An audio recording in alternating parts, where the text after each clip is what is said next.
You are listening to Parenting Our Future with certified parent coach Robin McMahon, author of The Yelling Cure and founder of Parenting for Connection. My podcast is all about providing you with the tools and solutions you need in your parenting so you can create the family you always wanted. For more information on my book and other resources, check out yellingcurebook.com. Hello, welcome back. It's Robin McMahon here. Welcome to Parenting Our Future. On today's episode, I want to talk to you about why our kids lie. I know it's a huge trigger, as most misbehavior is for parents, and lying especially kind of freaks us out because we don't want to see our kids as being somebody who we distrust, somebody who we can't tell if they're telling the truth or not. So I want to talk about lying and what it's really all about. And first of all, it is completely normal, right? For kids, lies start around the age of 2 and escalate as they get up to about the age of 12. So I want to break down the different kinds of lies and what's behind them and how you can handle those lies. So I want to share with you the different stages of lies that happen as kids get older. And there's a study that was done by researchers Victoria Talwar and Kang from McGill University, and they describe these 3 stages of lying. So stage 1 is children begin to lie around the age of 2 or 3. And first, the lies focus on just denying misbehavior. They may involve wishful thinking, more than deliberate efforts to deceive. From the perspective of young children, if they say they didn't do it, then their parents won't be mad and will somehow magically erase their misbehavior. Oh, that's so cute. Okay, then we've got stage 2. Stage 2 is around the age of 4. Children begin to imagine how someone else may think. Their lies become more believable because they take into account what the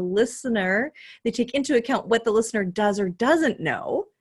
And they know the difference between the truth and the lie, and that lying is bad, but they may also want to please adults. So they want to lie to cover up their misbehavior. And then stage 3 is around 7 or 8 years old. Children are not only capable of deliberately deceiving someone, they can also manage to stick to a false story and look and sound sincere while doing so. Kids at this age tend to lie because they don't want to get in trouble and because they don't want to think of themselves as bad. Okay, so let's kind of break down these lies because some lies are healthy, right? With them maybe telling you like, oh, my teddy bear said he was hungry, right? That is just them using their imagination. And then there's white lies that are told to avoid hurting somebody's feelings. And most lies are told by kids to avoid punishment, to avoid trouble, judgment, or getting away with something.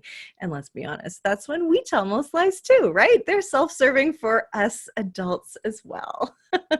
Now, sometimes kids lie to learn an experiment. So let's say your daughter knows that she's not allowed to have one more piece of chocolate for dessert, but you're not home and you've asked grandma to come and babysit.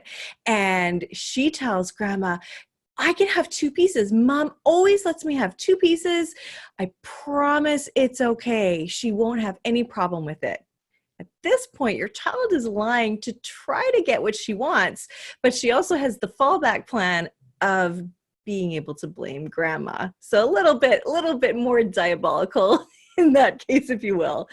And then there are lies that don't seem to make any sense, like 1 + 1 is 3, right? Some studies also suggest that kids with better cognitive abilities tend to lie, since lying requires first keeping the truth in mind and then manipulating that information.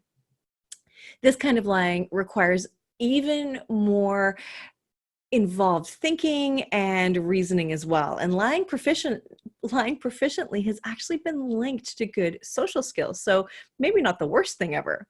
But at the end of the day, we want to have our kids value truth and honesty. So what you need to do as a parent is when you're faced with a lie, you want to figure out why your child is telling it, right? Is it to avoid trouble? Is it for them to save face? Is your child old enough to understand that the lying is wrong? Like maybe your 3-year-old won't admit to the muddy footprints from walking in without taking his boots off as requested, and he may know that what he did is bad, but lying about it isn't bad. He may not get that. So instead of threatening punishment to teach him the value of things and show him, teach him the value of things and show him how to clean up that mess. Now, you want to urge your kids to tell the truth in every situation, of course, right? Let your kids know gently that you suspect that he probably knows more than he's telling you. And if he does tell you the truth, celebrate his courage in telling you the truth, because it does take courage to fess up to something and say, yeah, you know what? I didn't tell you the truth. This will show him that it's okay and that you won't get in more trouble.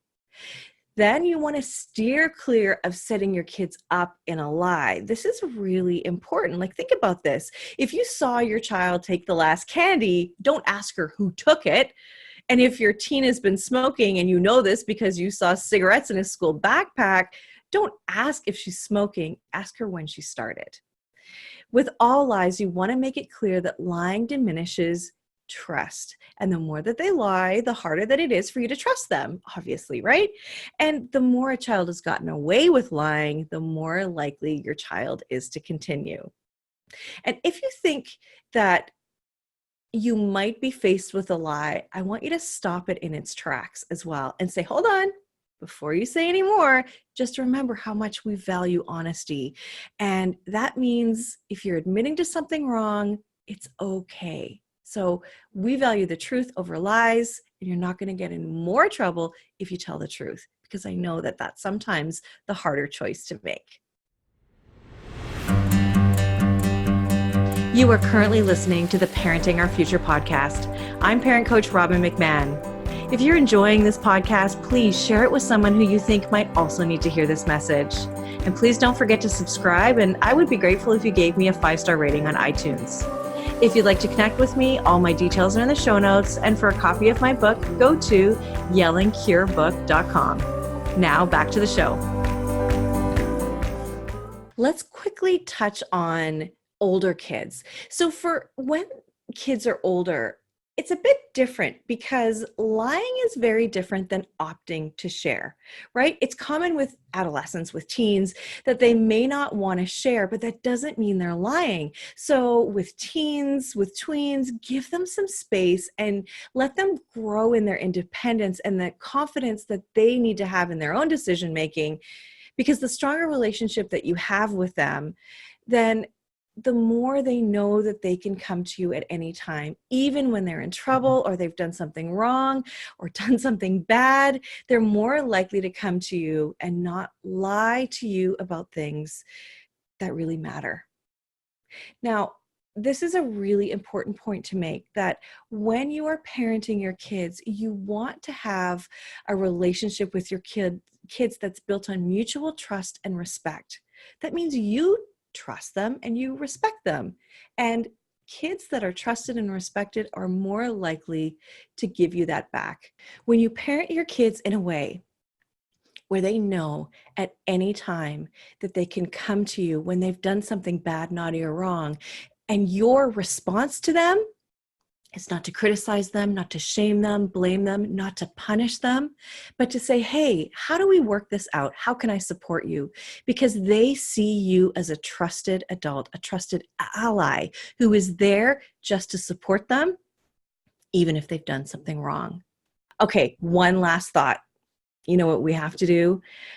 You got to be careful about your own lies too. Like, think about, and I've done this too. Okay, so I'll admit it. Maybe you have twisted the truth a little bit to get your child a cheaper movie ticket, or maybe you've got an older child and you want to save the tax on something, and I don't know, we lie about things. And what if you even make your child lie for you, where somebody calls and you say, no, just take a message, tell them I'm out, but you're obviously right here.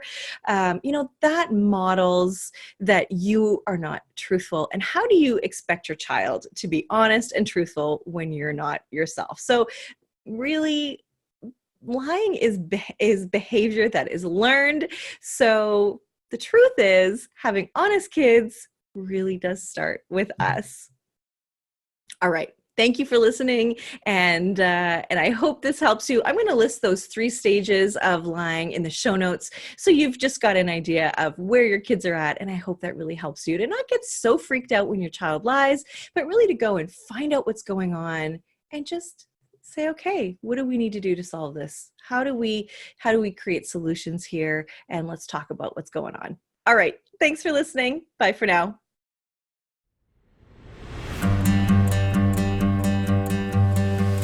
Thank you for listening to this edition of my podcast, Parenting Our Future.